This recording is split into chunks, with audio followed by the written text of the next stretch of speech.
Primetime versus Matt Rhule Part 2 takes place in Lincoln this Saturday in what is going to be an absolutely unbelievable environment. It is going to be raucous. Matt Rhule said in his press conference today that we can beat Nebraska nice on Sunday. So Saturday, be sure to be fired up. Everybody get ready to use your voice and lose your voice because I plan on losing mine, and I'm not going to stop screaming until about Sunday morning. However, the fan in me says one thing. The analyst in me is here to break down the game for you. So if you want to, kind of see where we're at with Colorado, stay tuned for the rest of this video. I'm going to give positional breakdown, tail of the tape, position by position, just who I think is expected to be favored in that positional matchup going into this weekend based on what we saw last weekend off of Colorado's North Dakota State win and Nebraska's win versus UTEP. First things first, if you like what I'm doing here, please drop a like, leave a comment, let me know your score predictions and what you think.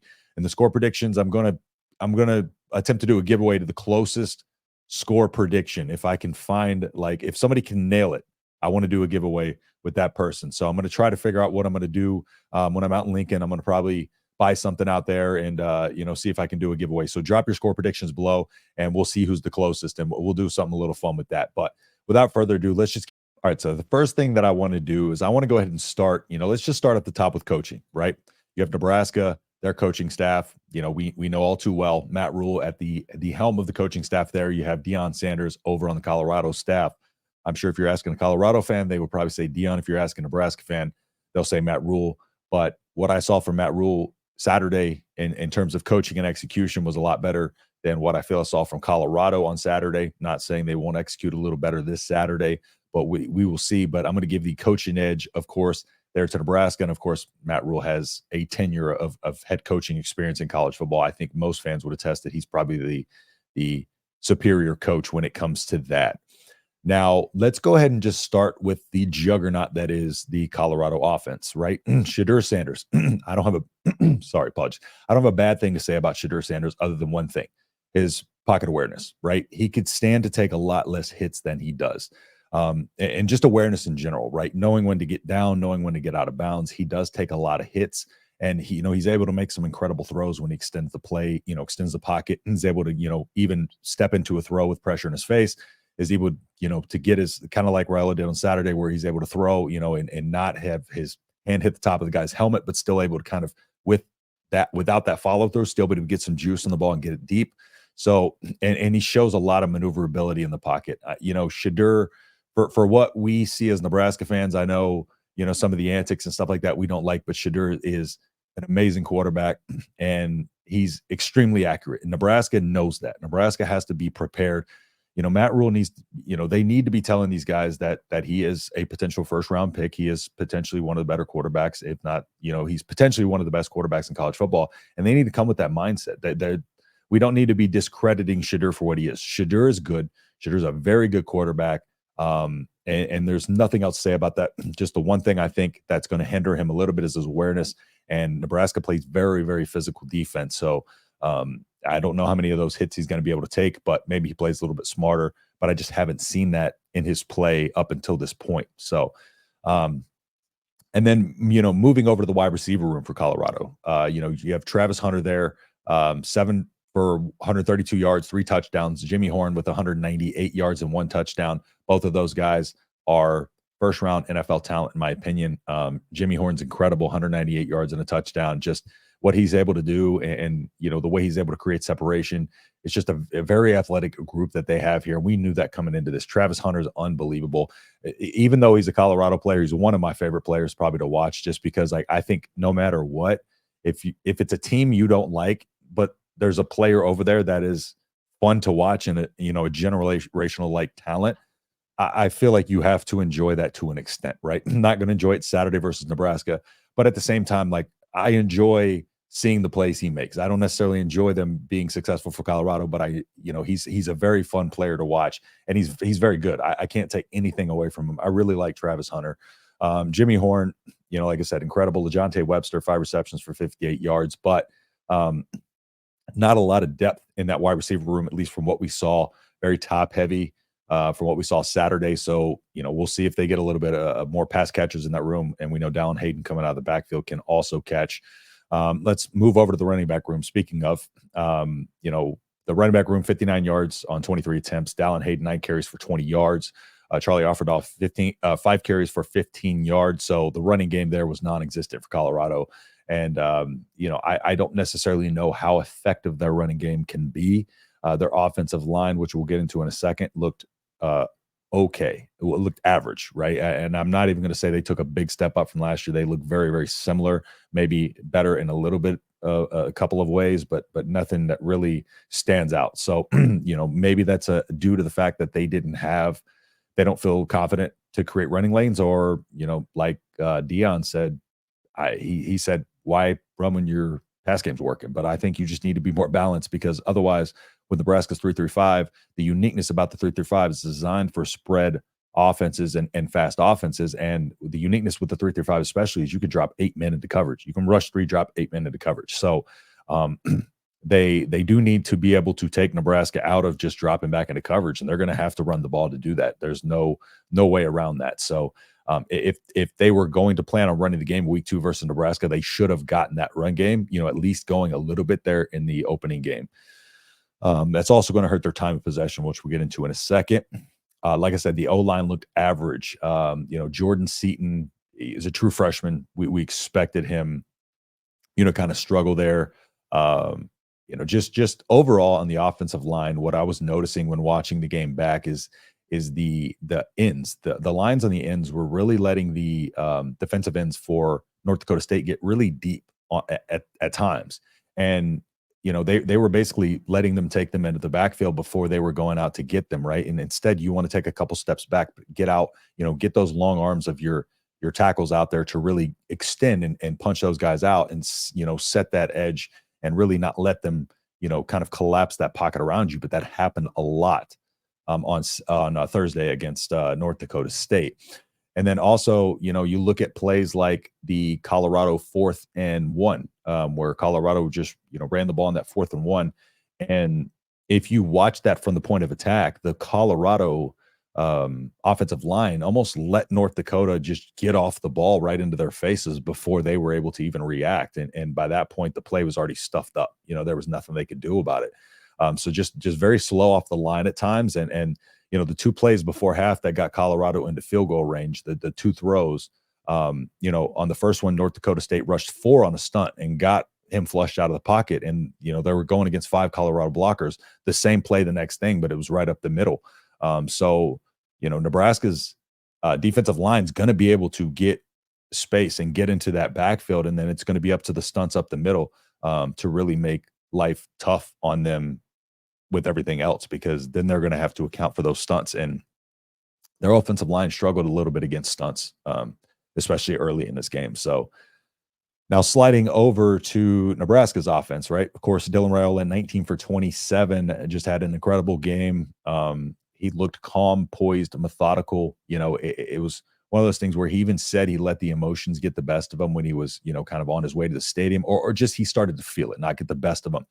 And then it took him even a few, drives to settle in. That first scripted drive, he overcame adversity on that 2nd and 30. When's the last time we have had any confidence in a 2nd and long, let alone a 1st and 10 at that? When have we had confidence in a 1st and 10, let alone a 2nd and 30, right?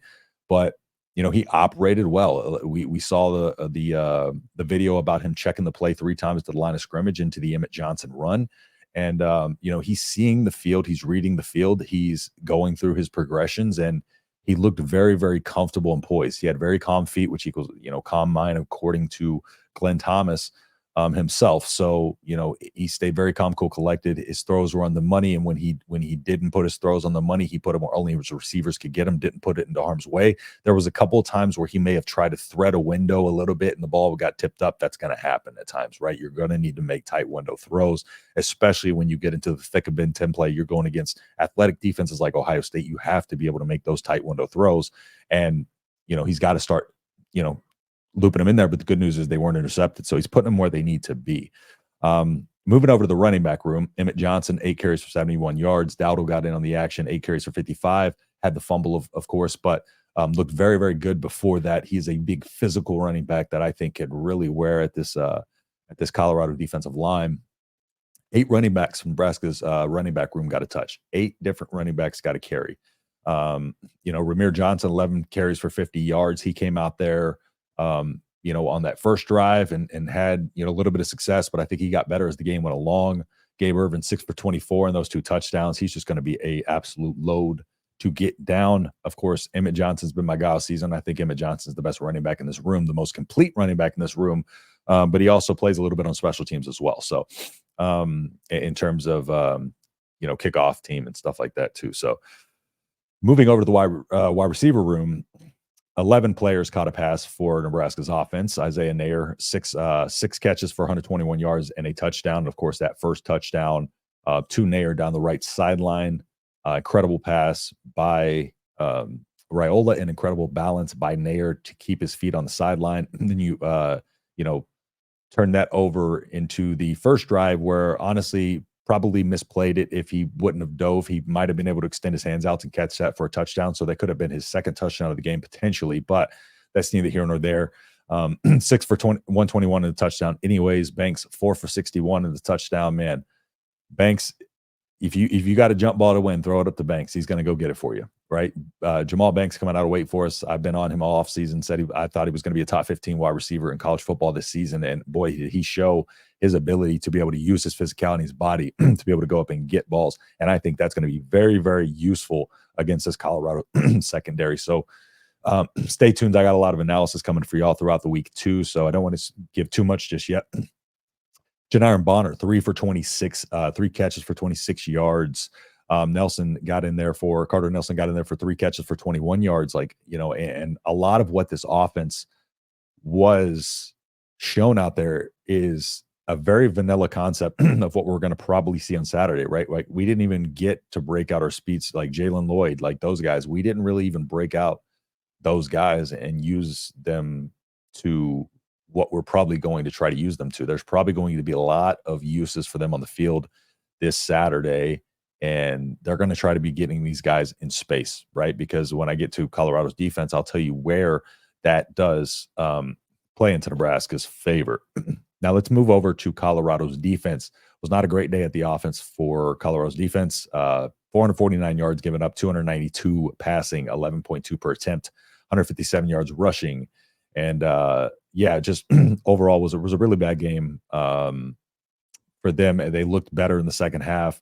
The D line looks slightly better, but it's long away from being very good, right? The defensive end BJ Green is pretty good on that team in comparison to the rest. The D line got some rushes, but it seemed like when I was watching it back, they couldn't really get off their blocks very well, right? They could get some pressure, they could push them into the backfield, but they were having trouble getting off of the blocks, like with the pass rush moves, etc. So, we'll see if they can do a better job of getting off blocks next week against Nebraska's much more physical, stronger, and bigger line.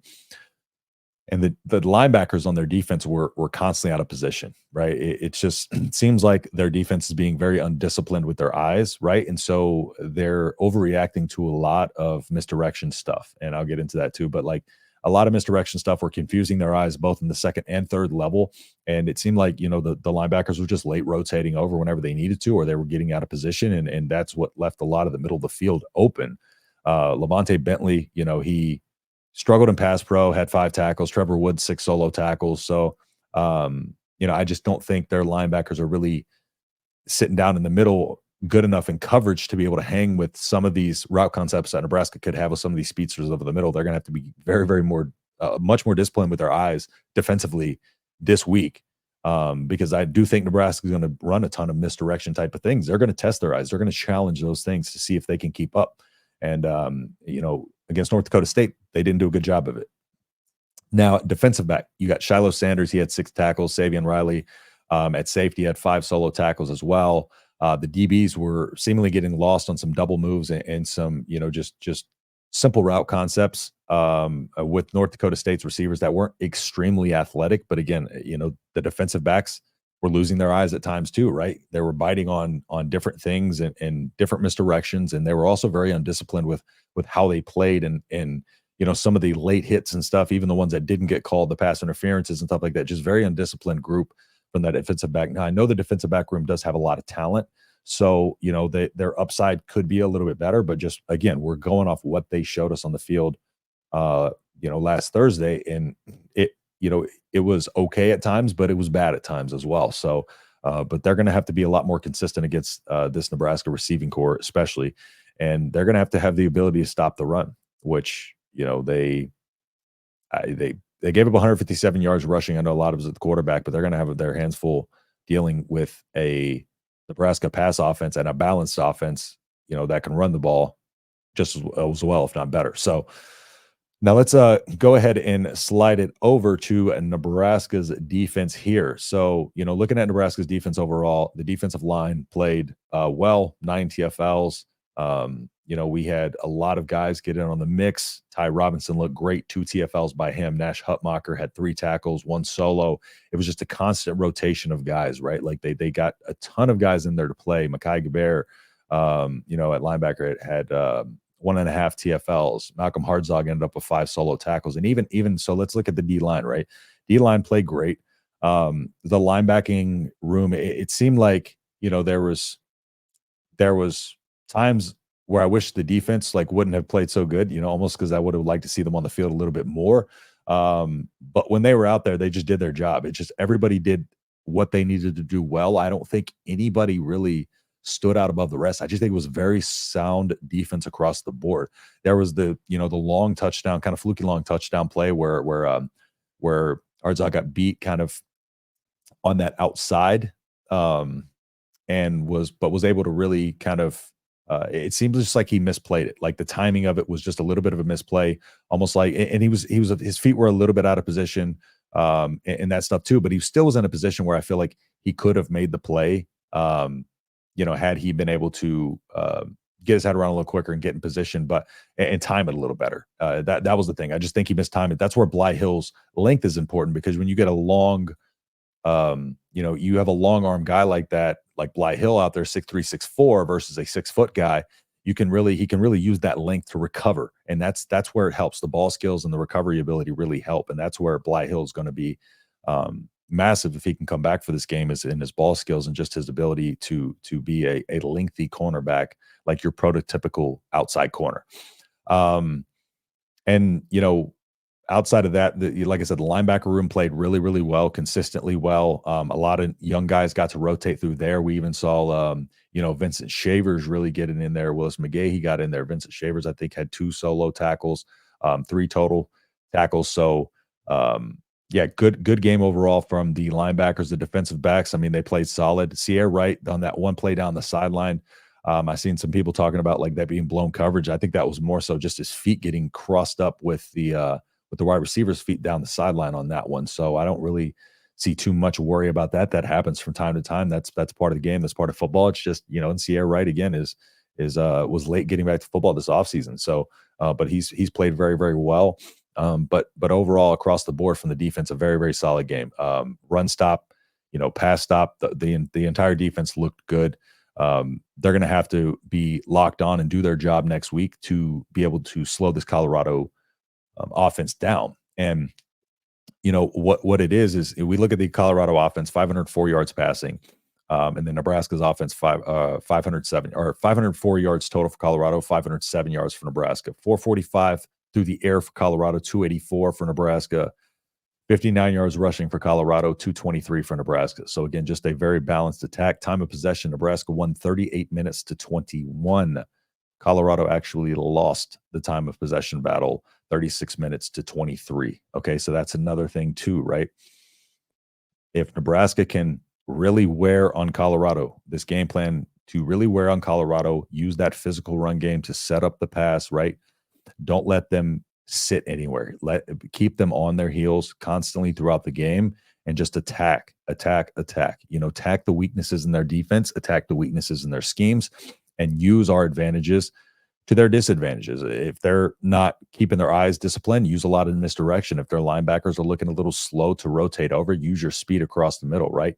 And it's not very difficult of a concept to kind of look at what we saw, Saturday from or Thursday from Colorado that Nebraska can put forward into their game plan looking ahead. I think that's pretty glaringly obvious to a lot of people. But and looking over at again, like what they overall were able to do, Nebraska was able to do was, Rhule only had to play 2.5 quarters. They were able to get a lot of guys action, right? This wasn't a thing where Nebraska wanted to run up the score, needed to run up the score, had to run up the score, tried to.